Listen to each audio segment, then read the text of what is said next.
pessoal do Fala tudo bem com vocês? Seguinte, estou aqui hoje com Vito, nosso parceiro aí do blog. Opa, tudo bem com vocês? Eu sou Beatriz e hoje eu trouxe o Rafael aqui. Boa noite, tudo bom, pessoal? Trouxe o Rafael porque hoje a gente vai falar sobre um assunto muito nerd e para mim ele é referência no assunto. A gente vai tratar da série da Amazon, quase um spin-off de Senhor dos Anéis. E o Rafael é designer de games, mas eu chamei aqui ele hoje porque uma história engraçada, na verdade. Quando a primeira vez que eu conheci ele, eu estava no trabalho e eu chego na mesa e ele tá com um livro e daí eu pergunto, mas o que é isso? Dele, não, eu tô aprendendo élfico. Então, para mim, ele é referência no assunto por causa disso. Já leu todos os livros aí. Já... É verdade. A gente se conheceu trabalhando no nosso colégio antigo, na verdade, né? Isso. E aí, muitos dos nossos gostos dessa referência nerd, a Bia e eu compartilhamos. Então, a gente começou a conversar sobre mitologia nórdica, sobre Senhor dos Anéis, sobre várias paradas de medievais e de fantasia, né? E que são gostos muito compartilhados nossos, eu acho. E aí, mano, as coisas foram desenvolvendo, eu acho. É isso. Enfim, falar aí um pouquinho dessa nova série. Ela tá com previsão para estrear em 2021. A Amazon anunciou até agora 5 temporadas. E para você que tá chegando aqui, não sabe do que a gente tá falando, essa série não vai ser como um remake de Senhor dos Anéis. Ela vai tratar sobre as eras anteriores àquilo que a gente conhece como Senhor dos Anéis, né? A trilogia dos filmes e o Hobbit. É tudo antes. Então, Senhor dos Anéis e Hobbit é só a pontinha do iceberg. E essa série aí vai trazer histórias que só quem lê os livros mesmo, Silmarillion, vai saber contar pra gente. Um detalhe bacana de se lembrar é que o orçamento para essa série vai ser cerca de $1 bilhão. Sim. Comparado com a trilogia original, foi cerca de 280 milhões. Então, o hype tá grande. Também tem que pensar que o longo... Você vai pensar no escopo de fazer um filme, fazer o escopo de uma série, geralmente é bem maior de uma série. Você vai ter muito mais trabalho, Sim. Muito mais custo. As horas gravadas são muito maiores também. Então, eu acho que é natural que o orçamento, né, o budget que eles vão usar vai ser muito maior mesmo. E ainda mais quando se trata de uma série que tem tanto renome, eu acho que, claro, não pode fazer feio. Você pega do budget que teve o Game of Thrones, tem que ser algo no mínimo comparável à execução que eles tiveram ali. Senão vai ficar feio pros caras, né? Vai. Mexer com o Senhor dos Anéis para o povo nerd é uma comunidade muito unida ali, a galera vai ficar muito pistola. Mas eu imagino que até quando os primeiros filmes foram gravados, até as tecnologias disponíveis para fazer batalha, enfim, todas essas cenas mais fantásticas que a gente vê de efeitos especiais, as tecnologias não eram tão evoluídas, né? Então, acho que faz muito sentido eles investirem muito dinheiro nisso para a série, porque deve ser um diferencial grande. Com certeza. Mas, bom, o que a gente pode esperar dessa série? Deixar o Rafael começar. De o que você acha que essa série vai contar? Tá, legal. Então, vamos começar pelo que eles já falaram, que eles já deram de informação pra gente. A gente sabe que a série passa na Segunda Era da Terra-média. A princípio, até onde a gente sabe, até onde foi escrito pelo Tolkien, existem 4 eras. Então, tem uma Gênesis, que é quando o mundo da Terra-média foi criado, né? Avan foi criado, né? A Terra dos Valares foram criadas. Aí a Primeira Era, que é o domínio o primeiro Dark Lord que aparece, né? Que é o Melkor, que depois vira Morgoth. Enfim, ele domina o mundo inteiro durante a Primeira Era, e no fim dela os homens são criados. E a série, ela passa depois que o Morgoth já foi morto, o primeiro Lorde das Trevas que dominou o mundo já foi morto. E a gente tá falando aí então da ascensão do Sauron, quando ele ainda era o estagiário do Morgoth, Quando era o carinha que não tocava nada, era só um generalzinho ali que tava ajudando a dominar o mundo. Depois que o Morgoth morre, esse cara, o Sauron, realmente começa a ter importância, ter relevância aí pro mundo, né? Então, eu acho que muito do que eles vão focar na série vai ser na ascensão do Sauron. E vai ser no povo dos Númenor também, que eu acho que que eles fazem um papel muito importante aí na segunda era do mundo dos Senhor dos Anéis. Tá? Então, como é que aconteceu? Vamos lá, para esclarecer, vamos dar um pouco de contexto que eu acho que é importante pra gente poder ter alguma expectativa, né? Então, o Sauron, depois que o Morgoth é morto, ele quer continuar essa dominação, né, essa expansão maligna que o Melkor ou o Morgoth tinham antes, na Primeira Era. E para fazer isso, o plano dele é forjar os anéis, né? O que a gente conhece do Senhor dos Anéis mesmo, né? O povo que lutou contra o Melkor na Primeira Era, que os Eredin, eles são realocados para Númenor, que é uma província que fica entre a Terra-média e a Aman. Aman é a terra onde ficam os Valars, que são os deuses superiores, certo? Então, esse povo de Númenor, eles travam uma guerra absurda com o Sauron, onde ele é capturado, trazido para Númenor, e, a princípio, todo o mal do mundo tinha sido eliminado, né? E os anéis não teriam mais poder, e tudo estaria resolvido. Mas o Sauron, já preso em Númenor, ele faz um culto do Melkor, que era o antigo mestre dele, e ele convence o pessoal de Númenor a ficar maligno. E eles meio que corrompe eles, e eles começam a travar uma guerra contra os próprios Valars, que são a descendência direta deles.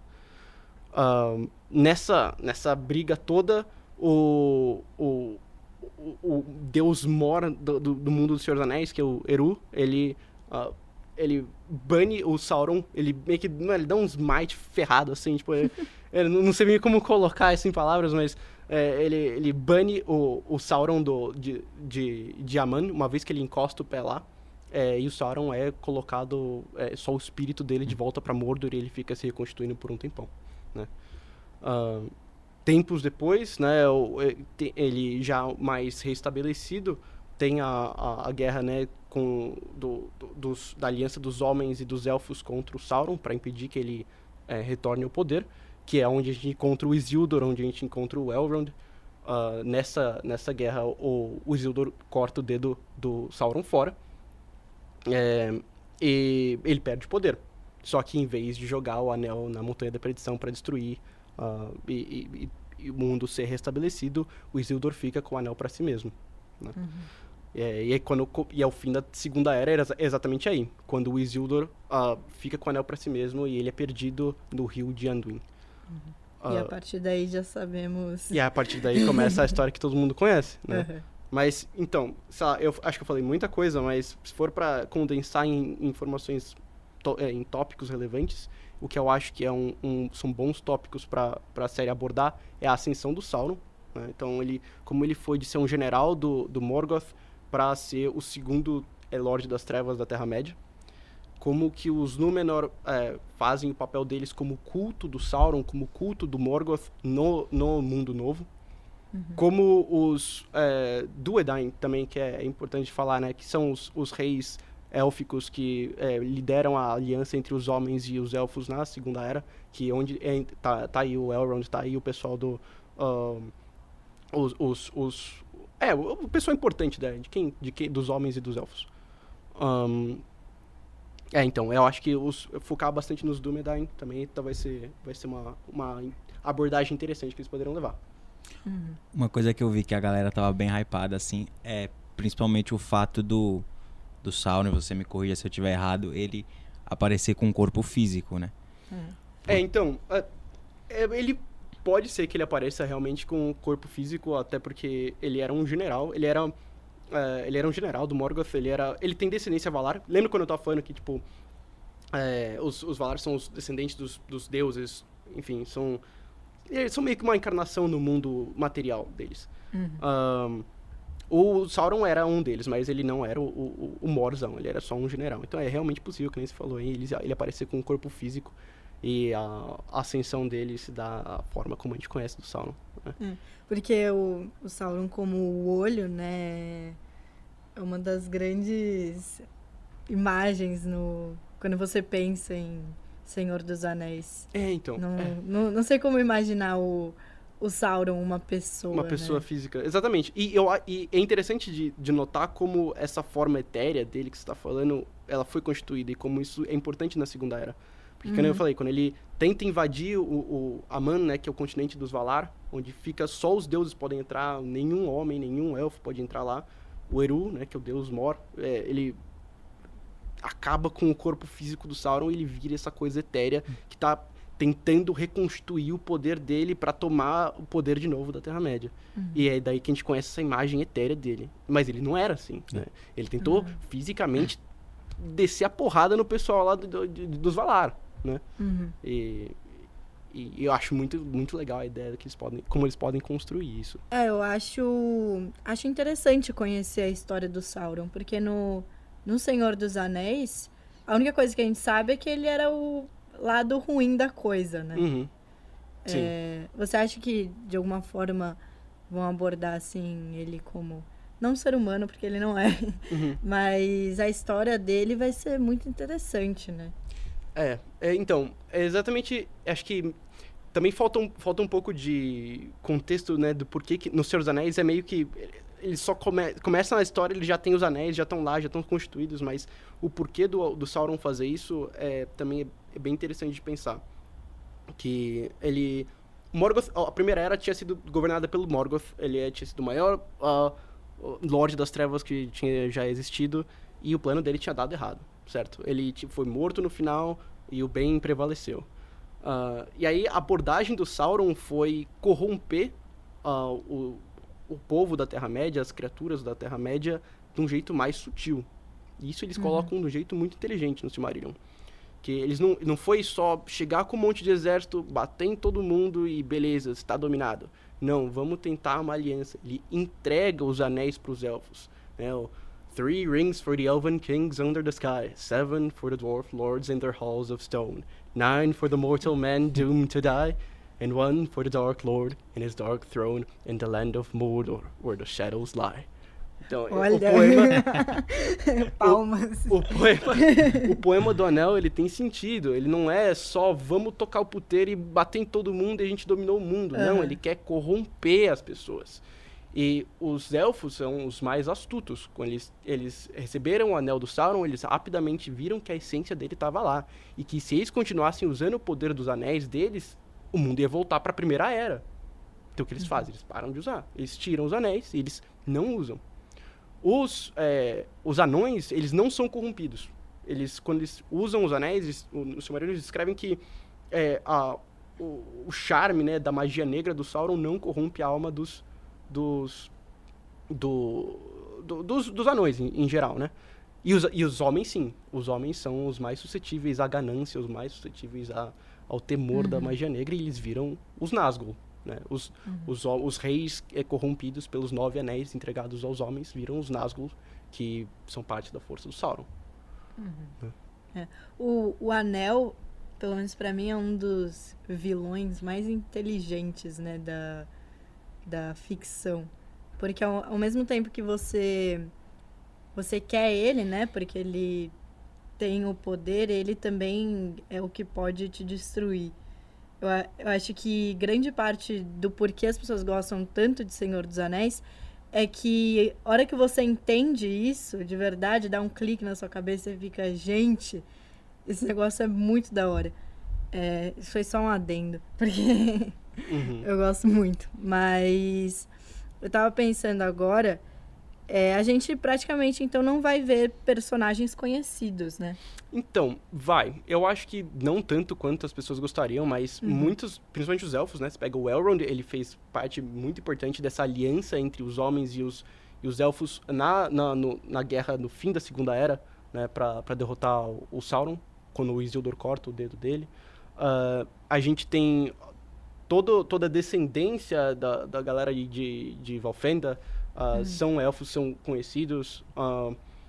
Você tem... O pessoal de Númenor também, eu acho que eles vão fazer muitas referências ao que pode acontecer no futuro, né? Se o Sauron for realmente tomar o poder, que é o que a gente vê na Terceira Era, quando acontece no Senhor dos Anéis.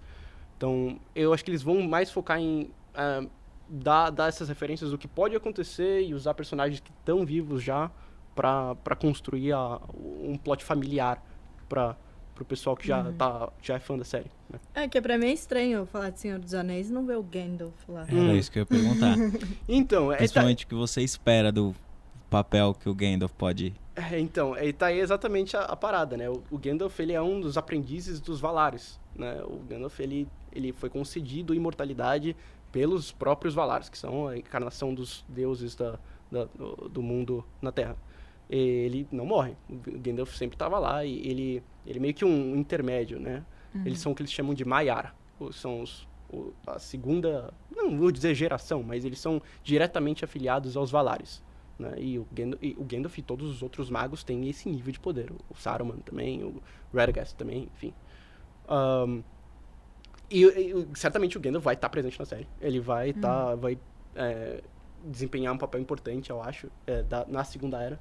Tanto desse ida e vinda aí do Sauron ser derrotado, ser capturado pelos Númenor, corromper os Númenor, e aí os Númenor tentarem atacar os Valares, sabe? Eu acho que isso tudo, o Gandalf vai ter um papel importante nesse meio todo. Embora ele não apareça tanto no livro do Silmarillion.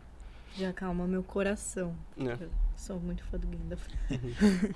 Um negócio interessante de citar é que o nome do autor que faz o Gandalf, como é que se chama mesmo? Você sabe? Putz, cara. Me fugiu o nome também. Me fugiu também, mas... Acho que ele recebeu uma ligação ou ele foi dar uma entrevista se alguém já tinha procurado ele pra fazer o papel de Gandalf.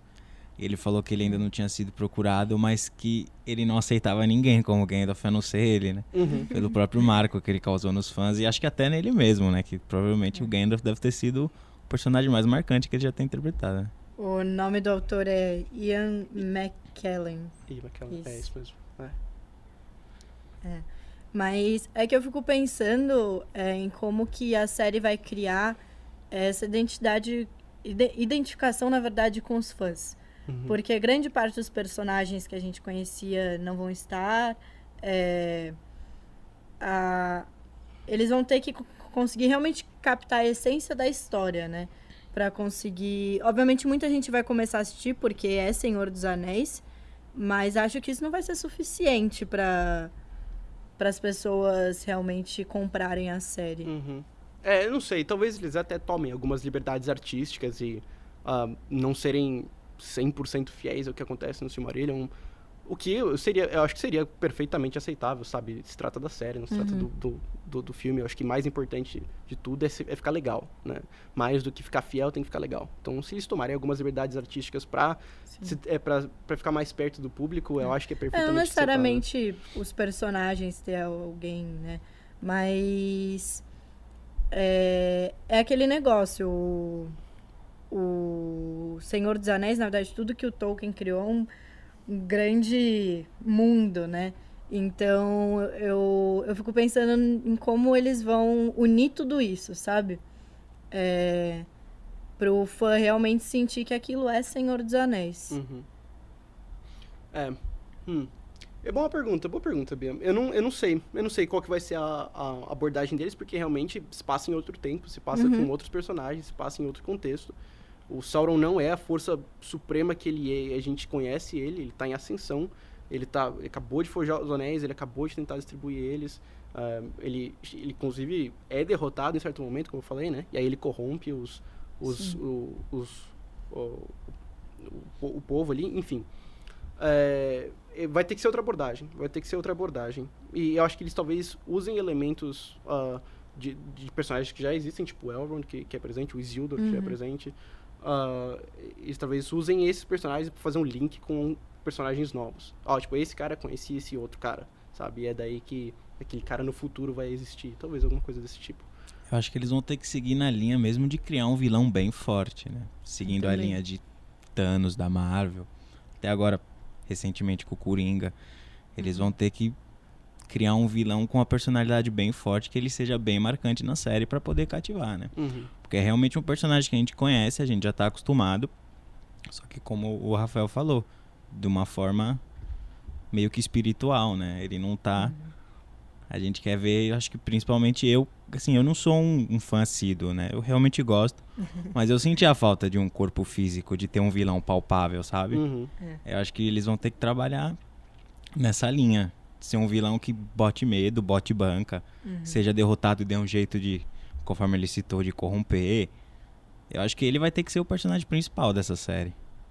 Eu acho que uma coisa interessante, que não sei se a série vai colocar ou não, mas é realmente tentar criar uma série aí, como a gente viu, por exemplo, em Game of Thrones, em que não existe esse negócio que a gente vê, na verdade, em Senhor dos Anéis. Uma pessoa é do bem e a outra é do mal. Acho que talvez seja uma linha para eles, até nisso que a gente estava falando, de contar um pouco mais a história do Sauron. Não sei, tô divagando aqui. Mas até por conta da Marvel, acho que as pessoas não... Elas estão meio cansadas desse negócio, né? De ter o mocinho e o vilão. Não sei se é algo que a gente vai ver na série. Mas pra mim seria muito interessante se a gente tivesse um pouco da história das sombras, né? Porque que o Senhor das Trevas, das Sombras, faz o que ele faz. Pelo menos, é uma coisa que me cativa muito. Uhum.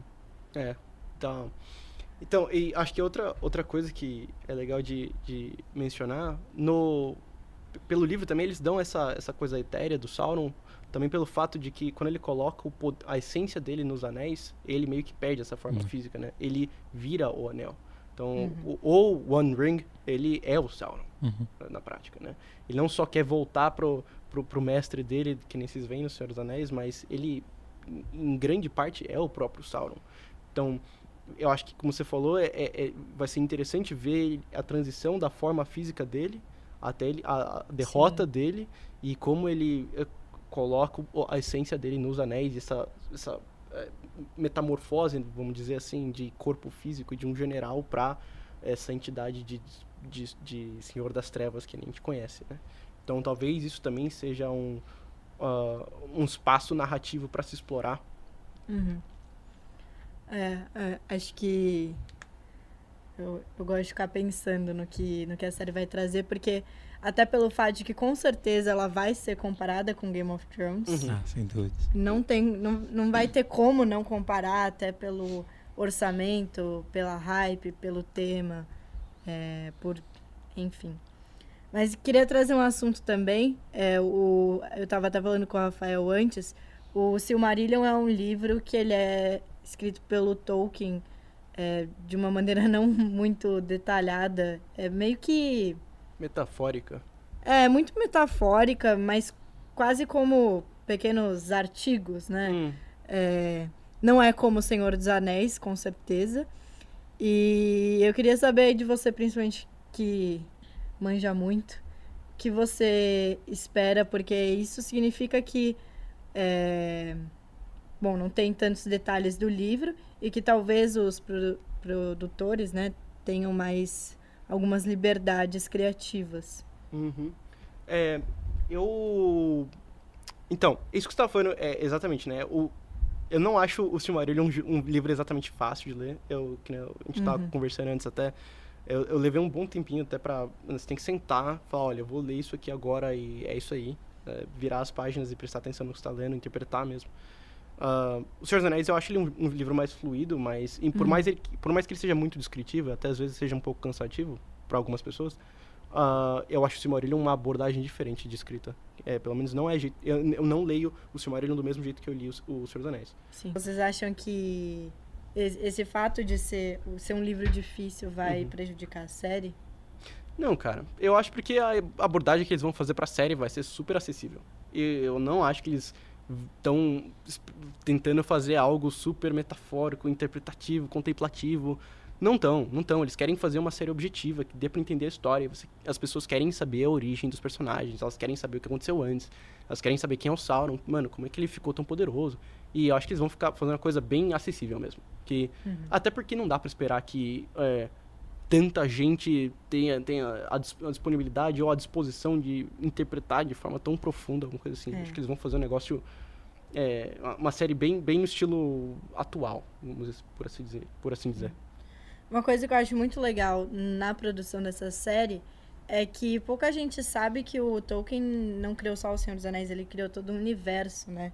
Ele criou, como você estava falando, a Gênesis, criou aí como o ser humano teria nascido. Então eu acho legal para as pessoas expandirem um pouco, como muita gente realmente não vai ler o Silmarillion, não vai nem ler a trilogia, nem o Hobbit, as pessoas expandirem que, o cara criou muita coisa, né? São muitas histórias além do Senhor dos Anéis e que às vezes as pessoas nem sabem. Uhum. Então, acho que essa série aí vai ter um papel de iluminar a cabeça dos Exatamente. telespectadores. Eu penso assim, né, que eu gostei muito dos filmes, não tenho nada a reclamar, só que fica meio vago, né? Exato. Você sente, assim, quem não lê o livro, fica com a sensação, mas da onde veio, como ele era, como surgiu.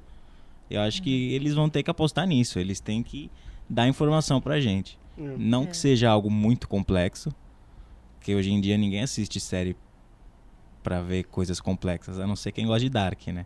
Não sei se Eu. Eu mesmo. Aquela é bem complexa. Mas eu acho que é ainda mais pela trilogia, pelo sucesso. Eles vão apostar em expandir o universo pro telespectador, né? Até onde estiver dando dinheiro, acho que eles vão continuar fazendo série. Até porque, inclusive, eles anunciaram que é muito provável que saiam outras séries, né? Uhum. Nessa mesma ideia de contar as histórias que vieram antes. Eu achei interessante isso que você falou, Vitor, que eu também, a primeira vez que eu vi os filmes, né, eu era pequenininho, e, mano, eu achava muito solto. Mano, o que faz o anel? Eu lembro que eu ficava brincando em casa com meu pai, que eu tinha o anel do Sauron, mas eu não sabia, interpretar. O que ele faz, entendeu? E é muito vago mesmo. Eu acho que falta contexto. Tudo bem que você lê o livro e, enfim, você acaba pegando as coisas, mas realmente embasar o telespectador mais vai ser uma satisfação grande, eu acho. E o desafio deles. Um grande desafio. Você pega um cara que nunca viu O Senhor dos Anéis, ele vê pela primeira vez os filmes e fala, tá, beleza, eu entendi que eles são, muito fortes, esses anéis aí, mas o que eles fazem? Mas qual é a deles? Eu acho que se eles fizerem um negócio bem feito mesmo, assim, não sei se existem pessoas que não assistiram ainda Senhor dos Anéis. Provavelmente sim, né? Mas caso a pessoa bate o olho na série e fala, vou ver. Se for um negócio bem feito mesmo, ela vai querer ir atrás dos filmes, mesmo que seja antigo. Porque ela vai falar, que história bacana, como será que termina, né? Mas eu acho que, além disso, também Senhor dos Anéis é a série que eles podem fazer isso, né?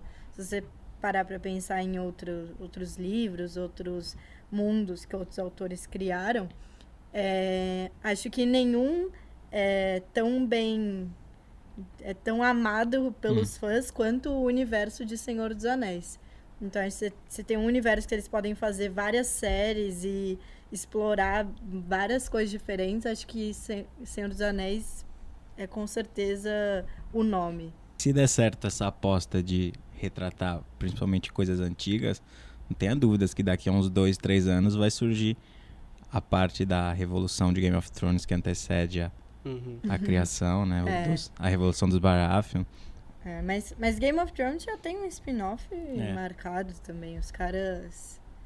Isso às vezes eu gosto, mas também me irrita, né? Deles pegarem uma coisa que deu certo e fazerem vários spin-off, filme, isso, aquilo, até uma hora que... Fica saturado. Tipo Harry Potter. É que eu, particularmente, essa série aí nova das Criaturas Fantásticas, mano, não fui muito calado, Eu também não. Essa eu confesso que eu nem vi. Eu não consegui assistir ao primeiro filme. E daí não assisti o segundo, me falaram que era muito ruim, eu falei, nem vou me dar o trabalho. Eu até cheguei a ver, mas, cara, é muito caça-níquel mesmo, eu acho. Eu tenho medo, um pouco de medo. Pra ser honesto, que assim, eu sou um pouco parcial quando se trata de Senhor dos Anéis, porque eu gosto muito. Mas eu tenho um certo medo de ficar essa coisa saturada, de ficar essa coisa caça-níquel. Eu acho que exatamente por isso que eles têm que tomar muito cuidado com a série. A própria série do Hobbit eu já achei que foi um pouco de forçação de barra.